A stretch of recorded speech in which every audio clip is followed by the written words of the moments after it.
Sportivi siciliani, di nuovo insieme anche per questa settimana per raccontare il weekend calcistico della nostra bella terra siciliana con il Trapani, il Messina ed il Catania. Il consueto appuntamento settimanale in onda su 7 Gold, canale 15 del digitale terrestre, in diretta alle 15:20 e in contemporanea anche in diretta sul canale HBB TV, sempre del canale 15 di Globus Television. Abbiamo il nostro commentatore che accompagnerà la nostra puntata di oggi, ovvero Salvo Russo. Ben trovato, Salvo.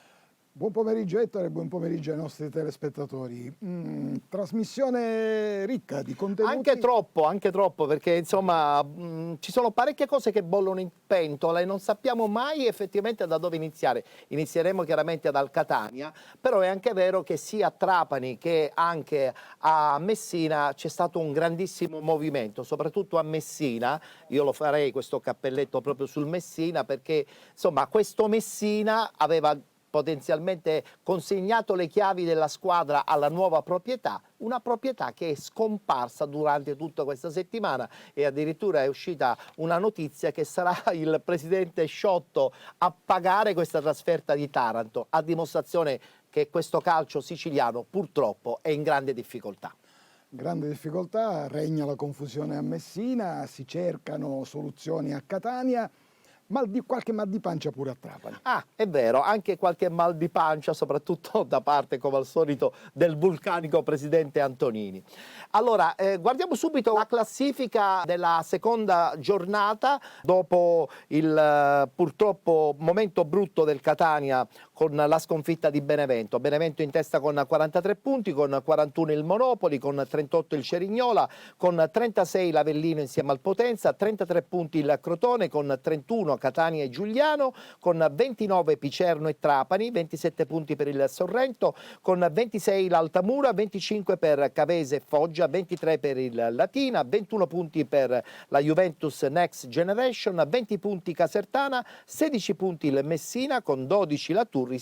Chiude la classifica il Taranto con 3 punti. Allora, diciamolo pure, questa Juventus Next Generation ho l'impressione che il Catania la incontrerà nel momento migliore della sua stagione. Non so se condividi questo mio pensiero, Salvo. Assolutamente sì, è una formazione, quella piemontese, che era partita male, col piede sbagliato, aveva racimolato pochissimi punti con la gestione Montero. Ha cambiato allenatore, è arrivato Brambilla. Questa squadra è rinata, da 5 turni non perde, anzi ha racimolato parecchi punti, più di quelli che aveva fatto Montero. È una squadra che anche fuori casa ha ottenuto risultati importanti, soprattutto negli scontri diretti. L'ultimo è quello vinto a Caserta. Infatti 1-0. Abbiamo dunque aperto ufficialmente la nostra trasmissione, lo facciamo adesso in maniera ancora più ufficiale, parliamo del Calcio Catania.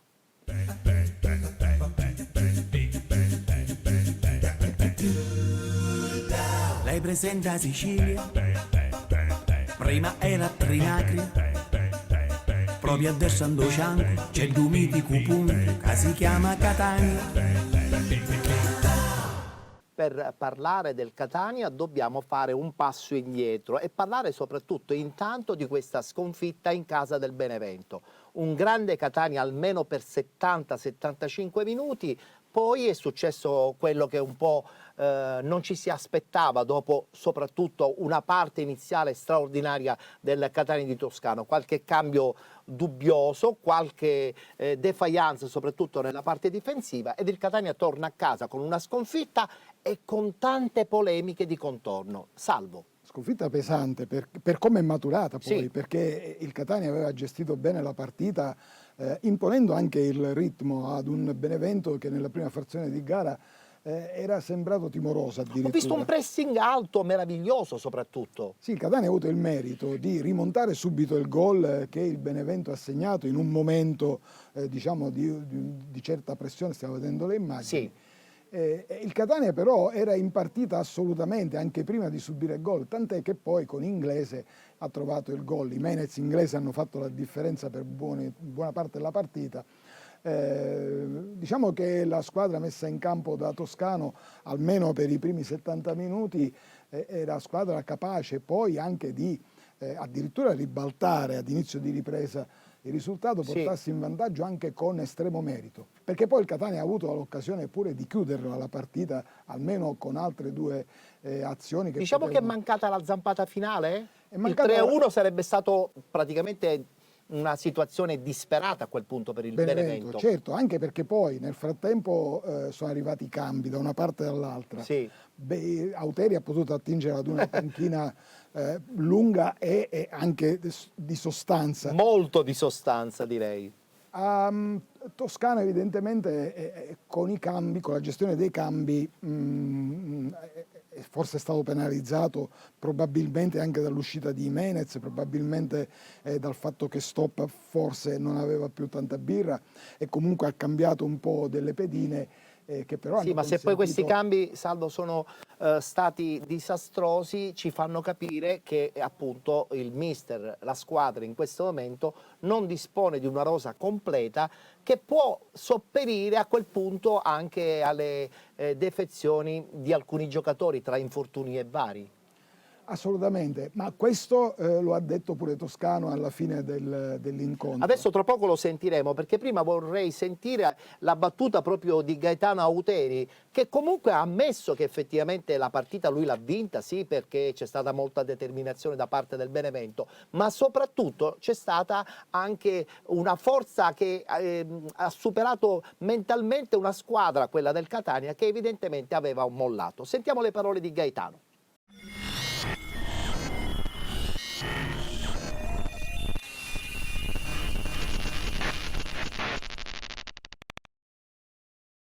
La partita secondo me è stata questa, loro sono un'ottima squadra, cioè quei punti che hanno, francamente, col potenziale e con l'organico che hanno, vabbè, tocca a loro capire il perché, è una squadra che avrebbe dovuto fare fino adesso molto di più, quindi abbiamo battuto una squadra forte, abbiamo vinto una partita, l'abbiamo legittimata nell'arco dei 90 minuti contro una squadra forte, che nessuno se lo dimentichi, perché poi sembra che noi siamo i marziani e gli altri sono i poverini. Non è così, abbiamo vinto contro una squadra forte, l'abbiamo vinto con i ritmi, l'abbiamo vinto nel tempo, l'abbiamo vinto con una condizione fisica ottimale, giocando sempre da squadra, variando anche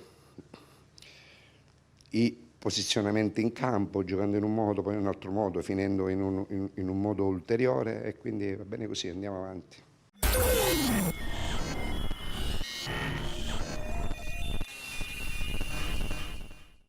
Salvo, c'è stata una piccola vena polemica appunto nei confronti del Catania da parte dei mister Auteri, no? Nel senso che questa squadra avrebbe dovuto fare molto di più. Un allenatore avversario, secondo me, non avrebbe dovuto mai dire una cosa di questo genere. Secondo me, mi assumo la mia responsabilità. No, ma Auteri è stato davvero molto onesto nelle sue dichiarazioni, perché ha detto è stata una partita aperta tra due squadre Due squadre forti. che comunque fino a un certo punto hanno mantenuto il risultato in bilico, probabilmente anche sino all'ultimo, perché poi proprio nei minuti di recupero il Catania ha avuto altre due occasioni. Sì, create che non ha magari sfruttato. in maniera occasionale, però le ha avute, soprattutto quella capitata ad Inglese sul retropassaggio sbagliato dalla difesa beneventana. Quindi da questo punto di vista Auteri ha fatto una chiave di lettura precisa di quello che Però alcune comunque cose era... non si dicono, no? Ma sai, probabilmente si è voluto togliere anche un sassolino, Ecco, diciamolo pure. perché diciamolo pure. all'andata il Benevento perse qui alla CB. E giocò bene. Ma forse, secondo anche la chiave di lettura di Auteri, in quell'occasione il Benevento non meritava la sconfitta, la vinse E il allora Catania. si è tolto sicuramente qualche Si è tolto sassolino. il sassolino dalle scarpe. E va bene, ci può anche stare. E sentiamo adesso invece le parole proprio di Domenico Toscano dopo questa sconfitta immeritata a parer suo in casa del Benevento.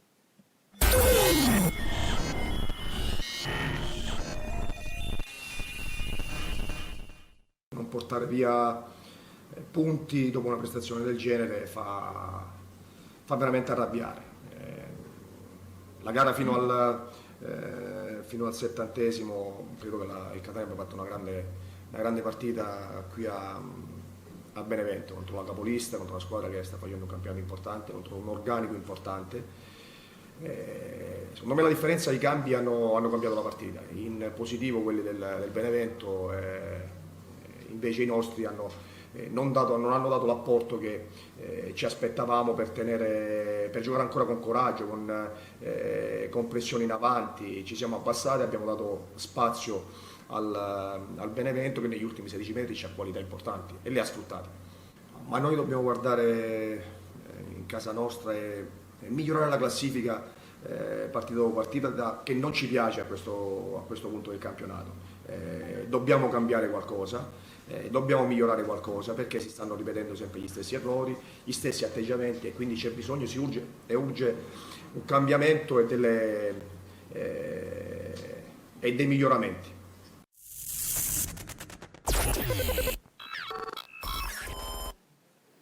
Mister Toscano aspetta i miglioramenti da parte della squadra, ma soprattutto aspetta le mosse della società. Le mosse che devono diventare a questo punto determinanti per questa seconda parte della stagione. Siamo soltanto, volendo, alla seconda giornata, quindi ancora è tutto fattibile. Certo, probabilmente il distacco dal primo posto è considerevole, però è anche vero che trovare un buon posizionamento nella griglia playoff diventa fondamentale per questa squadra, perché sennò poi si rischia veramente di dover rincorrere sempre.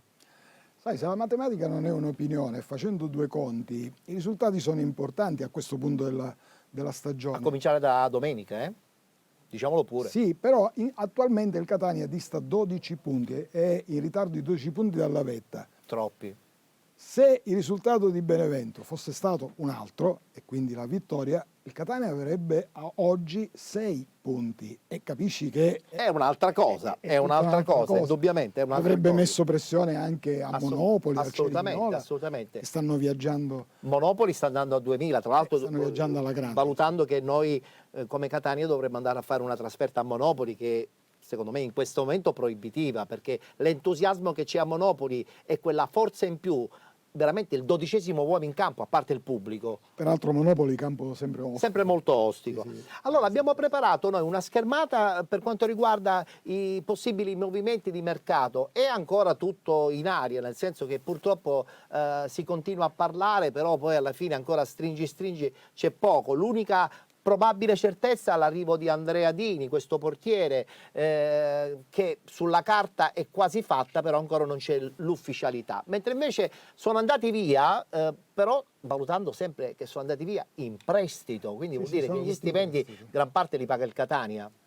Allora, partiamo proprio da qui. Sì, quelli diciamo ufficialmente già chiusi. No, è chiaro che il Catania in questo momento ha una priorità, che è quella di sfoltire la rosa. Ebbene. E gli esuberi, ed ha cominciato, no? Nel senso che Adamonis era già fuori dal progetto dopo Potenza praticamente. Sì. E quindi, dopo la debacle di Potenza. E comunque diciamo va al Südtirol, che è una formazione di Serie B. Popovic si accasa alla Poteolana, che è in Serie D.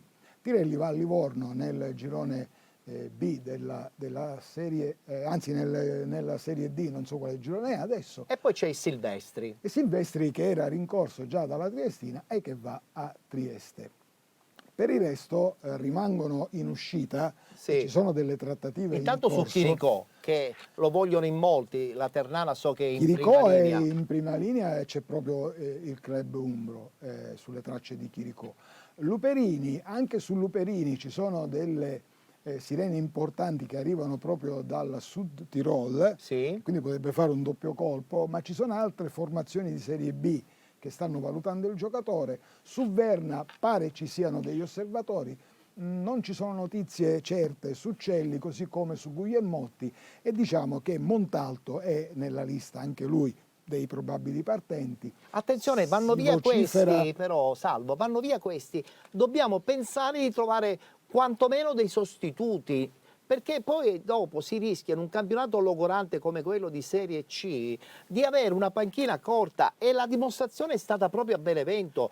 Non so se sei d'accordo. E credo che è la stessa situazione che sta attraversando che sta vivendo Toscano, cioè si è fatto delle domande e la risposta anche lui se l'è data. Quindi l'aspetta da parte della società anche il mister. Ma l'ha dichiarato stavolta veramente l'ha dichiarato in maniera forte. Apertamente. Per quanto riguarda Liotti invece ci sono notizie che possono sembrare, diciamo, in questo momento sono in stand-by, però l'esterno sinistro dell'Avellino è seguito da tempo dal Catania.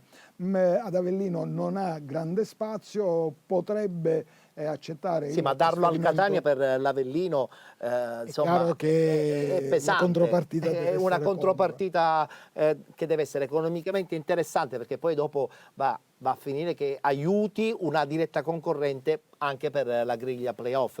Quindi le E società... comunque sugli Otti ci sono altre società che stanno pressando. Però probabilmente è il giocatore giusto in questo momento per questa squadra del Catania, perché a sinistra abbiamo qualche piccola Potrebbe essere. Non è situazione giovanissimo, negativa. 30 anni per l'esterno sinistro dell'Avellino, che comunque è un giocatore Di esperienza, di esperienza, dei piedi buoni.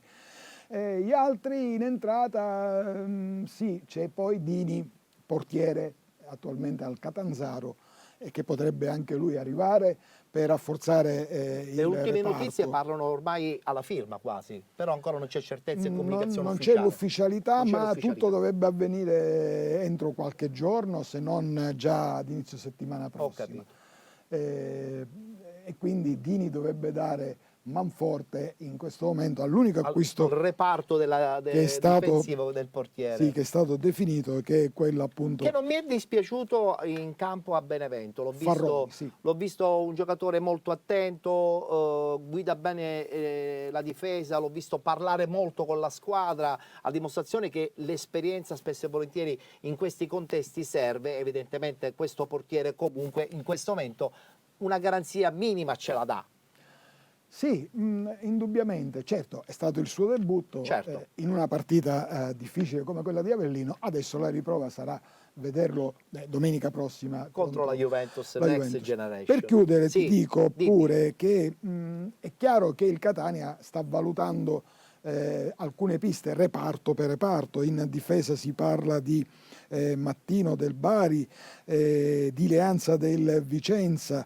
Per quanto riguarda il centrocampo, sfumata la pista che portava a Trapani per Karic. Aspettando tra l'altro il ritorno anche di Sturaro, che potrebbe insomma dare una mano d'aiuto ancora ulteriormente. Nomi che girano in questo momento per quanto riguarda radiomercato sono quelli di Marco Garetto del Rimini, e poi in attacco, perché chiaramente anche D'Andrea pare possa rientrare in una trattativa che lo porti Ha un lontano. poderoso a Catania d'Andrea, lo dicono in molti, Montalto e non siamo D'Andrea soltanto sono- noi a dirlo. Sembrano proprio sul piede di partenza. Comunque staremo a vedere. Si parla di Merola, che era già stato seguito quest'estate, si parla di Corazza, anche lui seguito quest'estate. Sembra sfumata definitivamente invece la pista Patierno, perché l'Avellino lo ha di fatto bloccato, così come Era un Caturano. bomber molto ricercato. Anche Caturano l'attaccante- è stato fermato, per cui anche il l'attaccante Trapani, dell'Avellino, certo. che era sulle stracce di Caturano. Allora, se ne ci fa dobbiamo fermare, abbiamo qualche istante ancora sul Catania e poi dopo pubblicità e parleremo poi a seguire del Trapani. Questa partita contro la Juventus Next Generation, che non è una partita facile, proprio perché, come hai detto bene tu all'inizio, questa Juventus viene da risultati super positivi, quindi atmosfera galvanizzata certamente, prima con l'arrivo di Brambilla, ma poi soprattutto galvanizzata dai risultati da parte del gruppo squadra. Che partita sarà? Va presa come al solito con le pinze? Soffriremo? Come la giocherà la Juventus? A battagliare già a centrocampo oppure aspettando insomma anche la forza e la convinzione di questo Catania di Toscano? Allora, la Juventus in questo momento è una squadra diversa da quella che abbiamo affrontato all'andata. Ci sono dei giovani molto interessanti che nel frattempo hanno acquisito fiducia e forza. Sì, è cambiato l'allenatore È anche. cambiato l'allenatore, ma soprattutto è una squadra che da 5 turni va in rete. Sono tanti. Segna sia in casa che fuori. E diciamo che ha fatto vedere i Sorci Verdi, per esempio al Cerignola, pareggiando 3-3. Questo è un dato indicativo, quindi bisogna fare attenzione, bisogna prenderla Con le pinze. Ok, ci fermiamo, c'è la pubblicità, tra poco rientreremo in studio e parleremo del Trapani.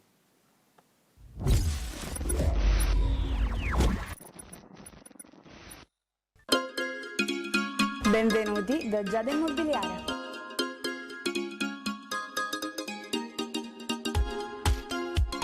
La professionalità come punto di partenza, la qualità dei servizi come riferimento essenziale. Tutto questo è Giada Immobiliare di Giuseppe D'Antona.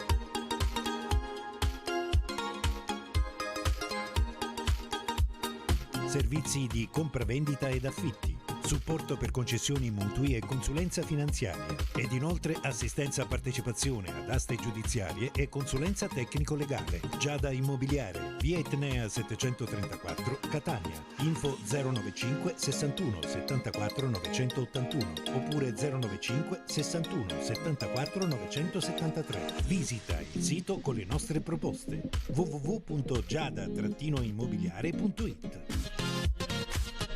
Giada Immobiliare, insieme a te per comprare e vendere.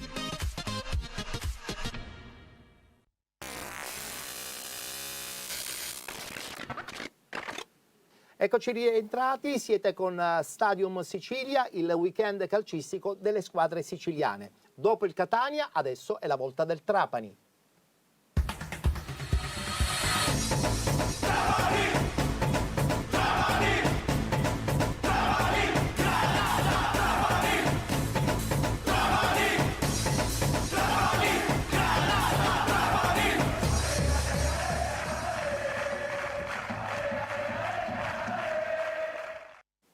Caro Salvo, è un Trapani sempre pieno di idee, nel senso che il presidente, l'allenatore, dinamico anche lui, sono sempre lì a cercare giocatori per dare un altro senso a questa stagione del Trapani, che comunque è lì, è in semifinale di Coppa. Oltre a questo, insomma, davanti c'ha questo Lescano che è invidiato da tutti. Pertanto, cosa vuole di più il Trapani in questo momento? Forse il gioco?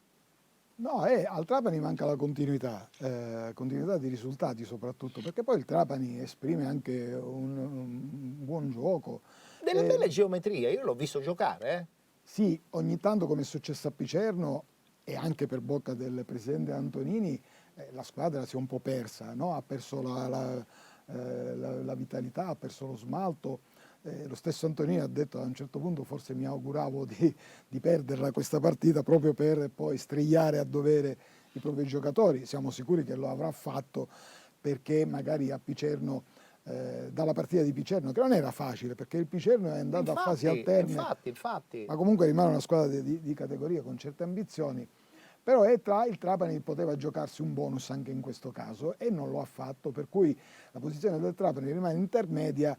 Chiaramente, aspettando qualche ulteriore rinforzo, come ho detto poc'anzi. No? Adesso anche a Trapani si parla di rinforzi. È chiaro che Lescano è stato blindato e questo e ci può anche stare, ci piove, dire. A meno di colpi clamorosi, perché Lescano comunque è inseguito anche da o molte comunque squadre seguito da squadre di categoria superiore, e quindi se lì arrivano i soldi, mettiamola così. Vabbè, possono essere reinvestiti anche in più giocatori, Tant'è che la società non fa mistero di andare sulle tracce di un altro attaccante nell'eventualità che Lescano possa andare via. O comunque, poi ci sono colpi in uscita, per esempio Fall è andato via, altri giocatori potrebbero partire e altri potrebbero arrivare anche dalle squadre siciliane. Si guarda al Messina, ma si guarda anche al Catania. Qualche colpo può definirsi. Allora, guardiamoci a questo punto la situazione nei dettagli a Trapani. Lo facciamo chiaramente con il punto di Enzo Biondo.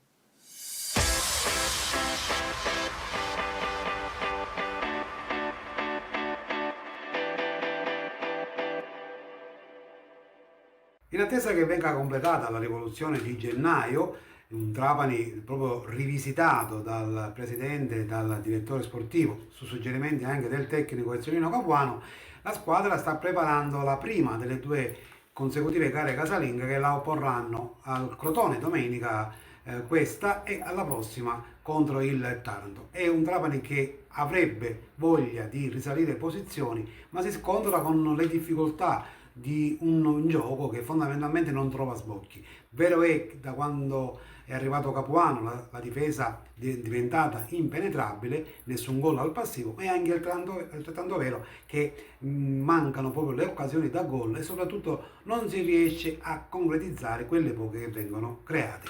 Trapani-Crotone è una delle sfide probabilmente più ricca di precedenti nella storia tra le 2 squadre, se è vero che la prima volta si affrontarono addirittura nella stagione 46-47. Mancate 5 anni per i diversi cammini delle 2 squadre e le ultime gare giocate a Trapani in Serie B hanno sempre visto la vittoria della squadra di casa.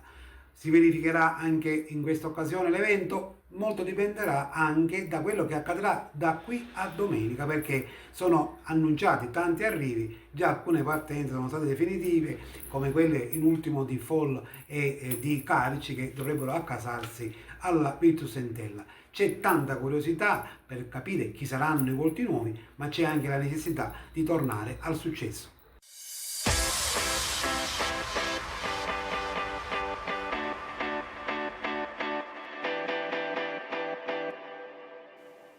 Grazie dunque al nostro corrispondente Enzo Biondo, un Trapani che adesso è atteso ad una partita che probabilmente può dire molto su questa stagione. Altro scontro diretto in zona playoff, perché Crotone è sesto, il Trapani è nono in questo momento, la differenza di punti... Ma il Trapani gioca in casa però, Sì, sì, e quindi è una partita importante, perché poi sai, Crotone a 33, Trapani a 29, significa che il gap si allarga sempre di più. Si potrebbe addirittura, no, in questo caso stringere, nel senso che beh, certo, in questo caso. Se il Trapani dovesse vincere, accorcerebbe, si porterebbe praticamente ad una distanza dal Crotone, quindi riaprirebbe il discorso miglior piazzamento in chiave playoff, perché poi il Trapani c'è anche ancora la chance della Coppa, anche se però lascia il tempo che trova, voglio dire, non si può puntare tutto su una vittoria di Coppa per poi dopo sperare in un buon piazzamento nei playoff. Intanto conquistandoli in campionato sarebbe un po' più semplice, no? Ma è sempre un rischio, anche perché sei in piena corsa e quindi evidentemente ti devi concentrare per non perdere poi, come si dice, capre e cavoli. La bussola. Sì, sì, no, perché il miglior piazzamento è anche l'obiettivo del Catania, volendo, che di punti ne ha qualcuno in più, e quindi diciamo che a ragion veduta il Catania, il Trapani, il Crotone tentano tutti il miglior piazzamento per giocarsi poi le chance ai playoff. Chiaro. Questa partita però è uno scontro diretto che potrebbe quindi, dire molto. Sì, ma non mi hai dato il tuo pronostico finale. La partita secondo te il Trapani la vince? Difficile, è una partita equilibrata. È una partita equilibrata, quindi si potrebbe anche puntare su una bella X, un pareggio, che potrebbe comunque muovere la classifica per entrambe le squadre. Non servirebbe tantissimo. Non servirebbe tanto, soprattutto al Trapani. Ci fermiamo, c'è la pubblicità e poi grande chiusura con l'ACR Messina.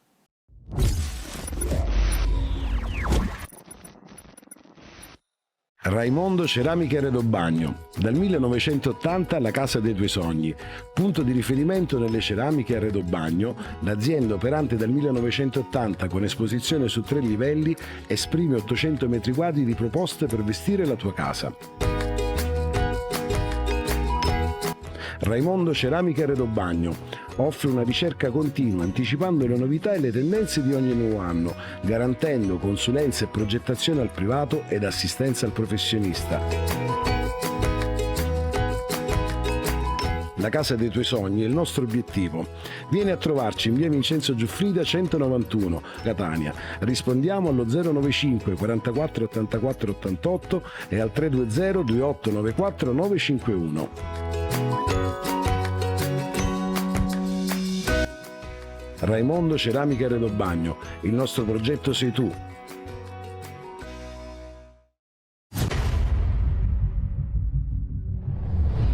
Eccoci rientrati, ultimo spazio dedicato alla squadra siciliana che milita nel campionato di Lega Pro, parliamo dell'ACR Messina.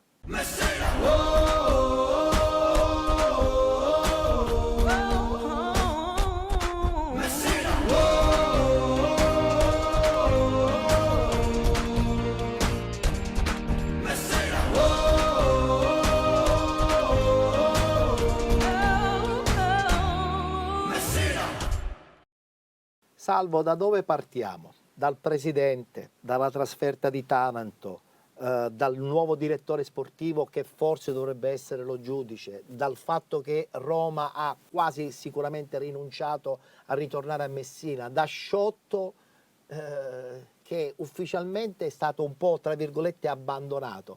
C'è proprio da scrivere un romanzo quest'anno con il Messina ACR. Abbiamo riservato l'ultimo segmento come facciamo del resto, però in questo caso proprio siamo in un clima di assoluto caos. Caos totale. Perché a distanza di giorni, dopo quello che è stato la definizione di un accordo con la AAD Group e quindi rappresentata tra l'altro da colui che avrebbe dovuto e dovrebbe fare il presidente. sì, che però ancora non si è presentato fisicamente. A Messina. E le nubi sono dense, molto nere, perché non si capisce ancora qual è non solo il progetto, ma quale sarà l'immediato futuro. Tant'è che la squadra partirà, se non è già partita, perché probabilmente anticipa, visto che giocano domani. Sì, giocano domani loro. Hanno anticipato la partenza per disputare questa partita, che è tutta un programma. Una trasferta tra l'altro pagata, lo ha sottolineato, dal presidente Sciotto. Questo ci fa capire che questo famoso 80% acquisito dalla nuova cordata evidentemente è soltanto di fatto, ma non di pratica. Non c'è ancora. Sulla carta c'è tutto. Tant'è che Però poi c'è la quotidianità, cioè di un mantenimento di una società, di una trasferta, dei giocatori, di una campagna acquisti. Perché se non fai la campagna acquisti non vai da nessuna parte. Tutto bloccato. Tant'è che la trattativa con Sasan Monaco, un altro dei fuorirosa del Catania, rimane congelata. Sembrava fatta, rimane congelata proprio per questi problemi societari, proprio perché non c'è ancora la definizione del ruolo del direttore sportivo. Roma ha detto senza mezzi termini, senza garanzie. Se sono andato via, per tornare le garanzie le devo avere il doppio. Al momento sembra che tutto sia congelato, anche la posizione di Roma, perché ne stanno parlando. Ma alle voci vogliono lo giudice quasi certo. Potrebbe tornare a Messina lo giudice, però è tutto da definire, anche perché senza investimenti, senza un portafoglio certo, senza la presenza di chi ha acquisito la nuova società, nessuno pronto a scommettersi. Non si possono muovere le bocce. Tra l'altro sottolineiamo una cosa importantissima, si ritorna in campo proprio domani contro un Taranto che a questo punto sembrerebbe leggermente abbordabile, quindi i 3 punti sarebbero certamente importanti per questo Messina, però questo Messina arriva da una partita persa in casa contro il Cerignola, persa male. Sentiamo proprio le parole anche dell'allenatore in seconda Maurizio Miranda.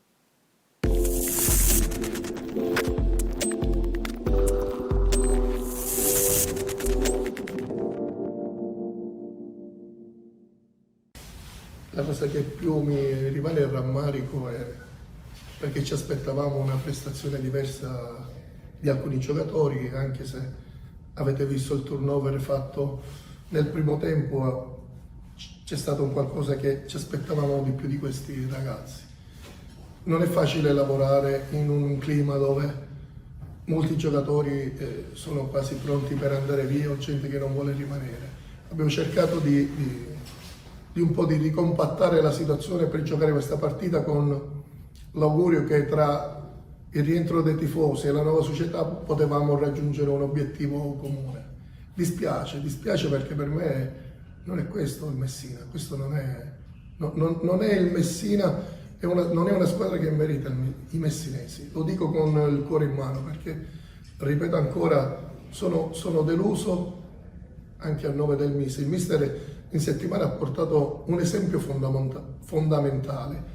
Liam Brady non rinnovato il contratto con la Juve, il rigore al 90esimo è andato a battere il rigore e si ricorda per un bel esempio. Il mister tutte le settimane ha lavorato nella mente di questi ragazzi, però dispiace dirlo, non è questa la vera squadra che meritano i messinesi, mi dispiace dirlo, lo dico col cuore in mano e adesso la società prenderà le proprie valutazioni su tutto, il mister e tutte cose, però ripeto, dispiace perché mi sarei aspettato più un andamento diverso tra il pubblico e la nuova società, più entusiasmo e invece non siamo riusciti a fare quello che dovevamo fare.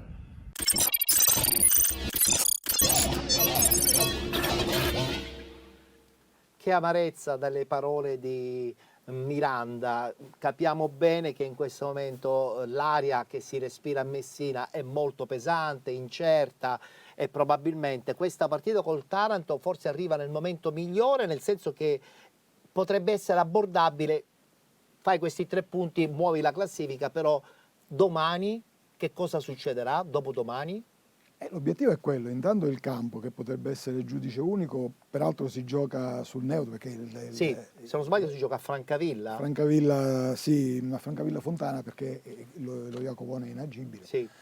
C'è un cantiere aperto. Ma al di là di questo, paradossalmente arrivano a questo scontro diretto per la salvezza le due squadre che dal punto di vista societario sono in netta crisi. Insieme alla Turris, tra l'altro.